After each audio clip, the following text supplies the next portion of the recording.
Assalamualaikum warahmatullahi wabarakatuh. Jumpa lagi dengan saya, Isti Korea, calon guru penggerak angkatan 6 dari Kota Langsa, Provinsi Aceh. Kali ini saya akan memaparkan sekilas tentang pemikiran-pemikiran Ki Hajar Dewantara, kemudian menyimpulkan dan merefleksikan poin-poin pentingnya dari pemikiran beliau. Sebagaimana yang telah kita kerjakan sebelumnya, yang sudah kita kembangkan seperti pada ruang kolaborasi, refleksi terbimbing, demonstrasi kontekstual, dan elaborasi pemahaman, maka secara garis besar pemikiran Ki Hajar Dewantara ada 7. Yang pertama, menuntun. Yang kedua, kodrat anak. Yang ketiga, berpihak pada anak. Yang keempat, anak bukan tabula rasa. Yang kelima, budi pekerti. Yang keenam, trilogi pendidikan. Dan yang ketujuh, trikon.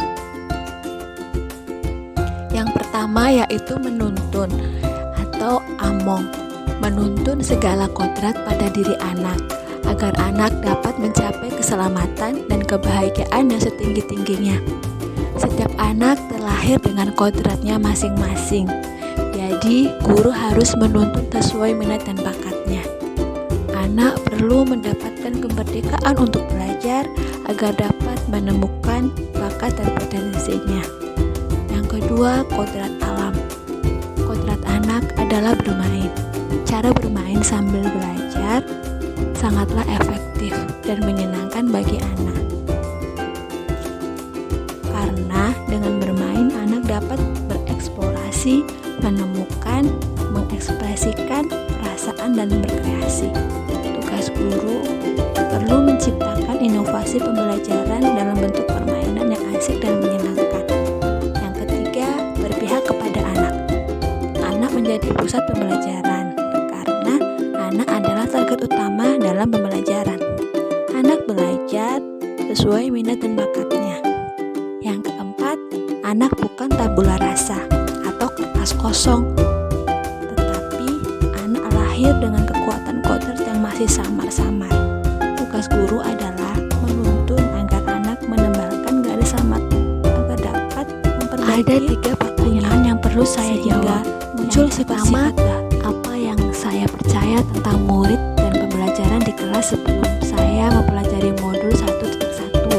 Yang kedua, apa yang berubah dari pemikiran atau perilaku saya setelah memperbaiki modul ini.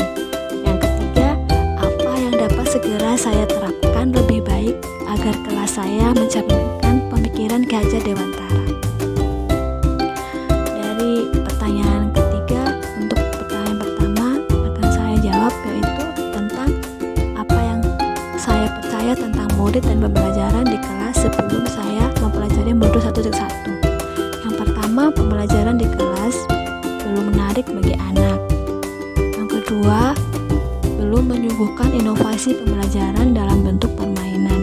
Kegiatan hanya dalam bentuk gambar-gambar dan masih dengan lembar kerja, sehingga belum mampu menarik perhatian anak untuk selanjutnya lagi dan lagi dalam pembelajaran. Yang ketiga, pembelajaran masih klasikal atau guru masih mendominasi dalam pembelajaran. Yang keempat, masih menekankan pada perkembangan kemampuan kognitif anak atau hasil akhir. Yang kedua, apa yang berubah dari pemikiran atau perilaku saya setelah mempelajari modul ini? Yang pertama, saya sudah menerapkan cara belajar sambil bermain, menyuguhkan permainan-permainan edukatif sehingga anak lebih bergairah, bersemangat, dan bergembira dalam melakukan proses belajar mengajar. Yang kedua, sudah menggunakan alat permainan edukatif sehingga menarik dan menyenangkan bagi anak. Yang ketiga, sudah tidak lagi berfokus pada kemampuan kognitif anak atau hasil akhir anak. Karena perkembangan anak itu memang harus dilihat dari berbagai aspek perkembangan. Ternyata ada anak yang memang belum unggul di bidang kognitif, namun dia malah lebih unggul di bidang seni. Seperti dia lebih pandai menari dan mampu berani tampil di depan umum dalam menampilkan tariannya.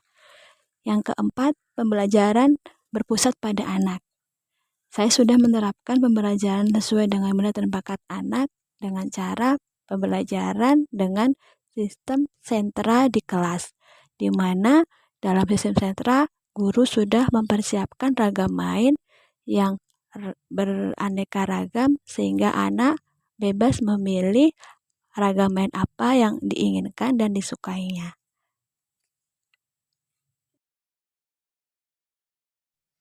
Yang ketiga, apa yang dapat segera saya terapkan lebih baik agar kelas saya menerapkan pemikiran Ki Hajar Dewantara? Yang pertama, saya harus konsisten dalam merancang pembelajaran yang berpusat pada anak, mampu menuntun anak sesuai bakat dan minatnya. Yang kedua, menciptakan inovasi pembelajaran dalam bentuk permainan. Yang ketiga, berusaha menjadi guru yang dirindukan, yang selalu menjadi teladan, menginspirasi, dan memberi motivasi dan kepercayaan. Nah, untuk kesimpulan dari pembahasan hari ini yaitu pembelajaran sejatinya bertujuan untuk memerdekakan manusia atas hidupnya dari segi lahir, sedangkan merdekanya hidup batin terdapat dari pendidikan. Demikian yang bisa saya sampaikan. Salam guru penggerak, tergerak, bergerak, dan menggerakkan.